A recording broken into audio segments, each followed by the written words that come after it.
Praise the Lord, hallelujah. പ്രിയമുള്ളവരെ, നമ്മൾ വിശ്വാസത്തിന്റെ തലങ്ങളിലേക്കാണ് കടന്നു പോകുവാൻ ദൈവം ഇടയാക്കുമ്പോൾ ഈ വചന സന്ദേശം നമ്മുടെ വിശ്വാസം ഒരു പടി കൂടി കർത്താവിൽ വളരുവാൻ ദൈവം ഇടയാക്കണം. ഹെബ്രായ ലേഖനം 11-ാം അധ്യായത്തിന്റെ 5-ാമത്തെ വചനത്തിൽ വിശ്വാസത്താൽ ഹാനോക്ക് മരണം കാണാതെ എടുക്കപ്പെട്ടു. വിശ്വാസത്താൽ എങ്ങനെയാണ് ഹാനോക്ക് മരണം കൂടാതെ എടുക്കപ്പെട്ടു? ദൈവം അവനെ എടുത്തുകൊണ്ടതിനാൽ കാണാതെയായി. അവൻ ദൈവത്തെ പ്രസാദിപ്പിച്ചു എന്ന് അവൻ എടുക്കപ്പെടുന്നതിന് മുമ്പേ സാക്ഷ്യം പ്രാപിച്ചു. ഇതൊരു ക്രിസ്തുവിന്റെ രണ്ടാം വരവിന്റെ ഒരു മുന്നോടിയായിട്ട് നമുക്ക് വേണമെങ്കിൽ ഇതിനെ കാണാൻ കഴിയും.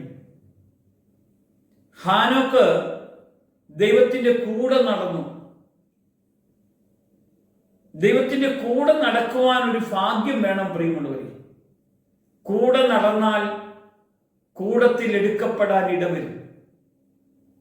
ഒരിക്കൽ രാജാക്കന്മാരുടെ പുസ്തകത്തിൽ ഏലിയാവിന്റെ കൂടെ എലീശാവ് നടന്നു. ഏലിയ പ്രവാചകന്റെ കൂടെ എലീശ പ്രവാചകൻ നടന്നു. ഏലിയാവ് എടുക്കപ്പെടേണ്ട സമയമായപ്പോൾ എലീശയെ മാറ്റി നിർത്താൻ വേണ്ടി നോക്കിയപ്പോൾ എലീശയോട് ചോദിച്ചു, നിനക്ക് എന്തു വേണം? എനിക്ക് ആത്മാവിന്റെ ഇരട്ടി പങ്ക് വേണം. ഞാൻ എടുക്കപ്പെടുന്ന സമയത്ത് നീ അത് കാണുന്നുവെങ്കിൽ നിനക്ക് ഇരട്ടി പങ്ക് കിട്ടും. ഏലിയാവിനെ പിന്തുടർന്ന് കൂടത്തിൽ നടന്ന ഏലിയാവ് അഗ്നിരേഖത്തിൽ എടുക്കപ്പെടുമ്പോൾ ആ ഇരട്ടി പങ്ക് പ്രാപിച്ചാണ് തിരിച്ച് കടന്നു വരാൻ ഇടവന്നെങ്കിൽ, കൂടത്തിൽ നടക്കുന്നവന് ഇരട്ടി പങ്ക് കൊടുക്കുവാനും കൂട്ടിക്കൊണ്ടുപോകുന്ന ഒരു ദൈവത്തെ നമുക്ക് കാണാൻ കഴിയും.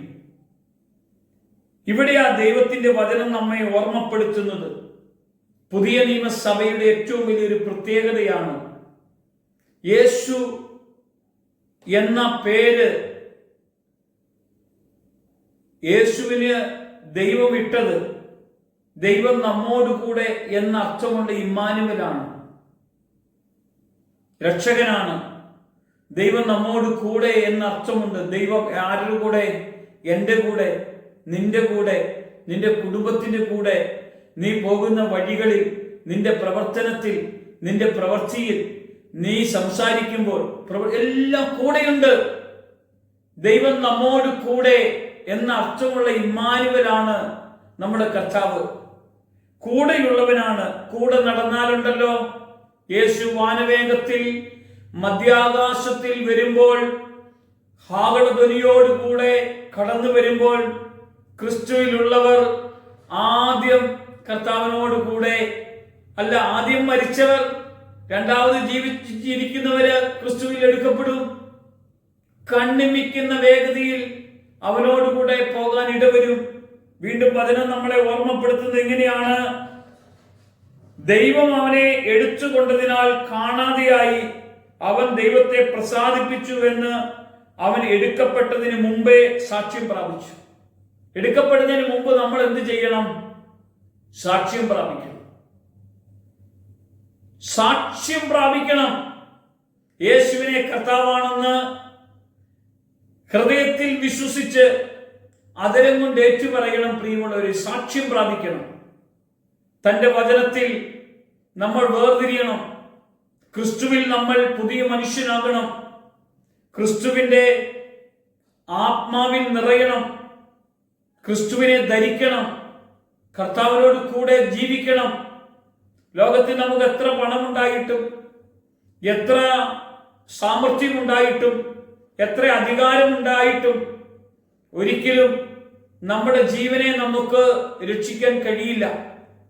അതുകൊണ്ടാണ് കർത്താവ് പറഞ്ഞത്, നീ ലോകം അകലം നേടിയാലും നിന്റെ ആത്മാവ് നഷ്ടപ്പെട്ടു പോയാൽ ഒരു പ്രയോജനവുമില്ല. ദൈവത്തെ നീ പ്രസാദിപ്പിച്ചെങ്കിൽ വചനം നമ്മളെ വീണ്ടും ഓർമ്മപ്പെടുത്തുകയാണ്. ദൈവത്തെ പ്രസാദിപ്പിച്ചു എന്ന് അവൻ എടുക്കപ്പെടുന്നതിന് മുമ്പേ സാക്ഷ്യം പ്രാപിച്ചു. എന്നാൽ വിശ്വാസം കൂടാതെ ദൈവത്തെ പ്രസാദിപ്പിക്കുവാൻ കഴിയുന്നതല്ല. എങ്ങനെയാ പ്രസാദിപ്പിക്കുന്നത്? വിശ്വാസത്തോടെ. വിശ്വാസമുണ്ടെങ്കിൽ നിനക്ക് ദൈവത്തെ പ്രസാദിപ്പിക്കാൻ കഴിയും. ദൈവത്തെ പ്രസാദിപ്പിക്കാൻ കഴിയുന്നില്ലെങ്കിൽ ദൈവത്തിന്റെ കൂടെ ജീവിക്കാൻ കഴിയില്ല. കണ്ടോ, നമുക്ക് മറ്റുള്ളവരെയൊക്കെ പ്രസാദിപ്പിക്കാൻ നമ്മൾ എന്തൊക്കെ കാര്യങ്ങൾ ചെയ്യുന്നു? ഭാര്യ ഭർത്താവിനെ പ്രസാദിപ്പിക്കാൻ, ഭർത്താവ് ഭാര്യയെ പ്രസാദിപ്പിക്കാൻ, മക്കളെ പ്രസാദിപ്പിക്കാൻ, മക്കൾ മാതാപിതാക്കളെ പ്രസാദിപ്പിക്കാൻ, അങ്ങനെ അങ്ങനെ എത്രയോ കാര്യങ്ങളാണ്. എന്നാൽ നമ്മൾ ദൈവത്തെ പ്രസാദിപ്പിക്കാൻ വേണ്ടി നമ്മൾ നോക്കാറുണ്ടോ? ദൈവപ്രസാദം നമുക്ക് കിട്ടണമെങ്കിൽ വിശ്വാസത്താൽ മാത്രമേ ഉള്ളൂ പ്രിയോടുവരെ. ഇന്ന് ഈ അഭിഷേകം തന്നെ എന്ന വചന സന്ദേശം ദൈവത്തിന് ഏറ്റവും കൂടുതൽ പ്രസാദം ഉണ്ടാകുന്ന വിധത്തിലേക്ക് എന്നെ മാറ്റണം, എന്നെ ബലപ്പെടുത്തണം. കർത്താവേ, നിന്റെ സാന്നിധ്യം എന്നിൽ നിറയ്ക്കണം, എന്റെ കൂടെ അങ്ങ് കടന്നു വരണം, അങ്ങയുടെ ശക്തിയാൽ എന്നെ ഒന്ന് നിറയ്ക്കണം കർത്താവേ.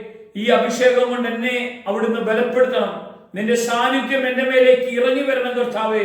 അവിടുത്തെ ശക്തിയാൽ ദൈവപ്രസാദത്തോടു കൂടെ ജീവിക്കുവാൻ, വിശ്വാസത്തിന്റെ ഉടമയായി കടന്നു പോകാൻ എന്നെ ബലപ്പെടുത്തണം. യേശുവിന്റെ നാമത്തിൽ തന്നെ ആമേൻ.